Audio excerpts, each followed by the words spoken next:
জুমার দিনে আমি 3টা আমলকে বেশি গুরুত্ব দেই। 1 নাম্বার হচ্ছে সূরাতুল কাহফ, যেটা আপনাকে মাসিহুদ দাজ্জাল থেকে বাঁচাবে। 2 নাম্বার বেশি থেকে বেশি দরুদ পড়া, এই দিন দরুদ পেশ করা হয় নবী সাল্লাল্লাহু আলাইহি ওয়াসাল্লামের কাছে।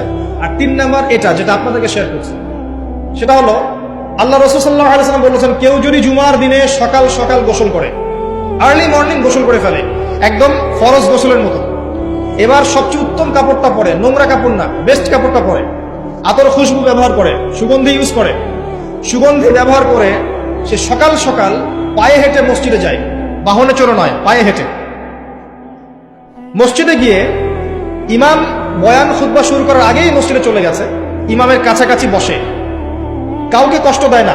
ইমাম খুতবা দিচ্ছে, সে চুপচাপ শুনছে, কাউকে কষ্ট দেয় না। এমনকি পাশে কেউ কথা বলে তাকে এতটুকু বলে না চুপ করো, এতটুকু বলে না, চুপচাপ খুতবা শুনে নামাজ পড়ে ইমামের সাথে সালাম ফিরায়।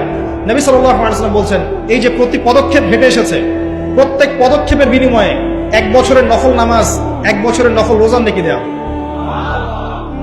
এই আমলগুলো খুব সহজে আমরা করতে পারি।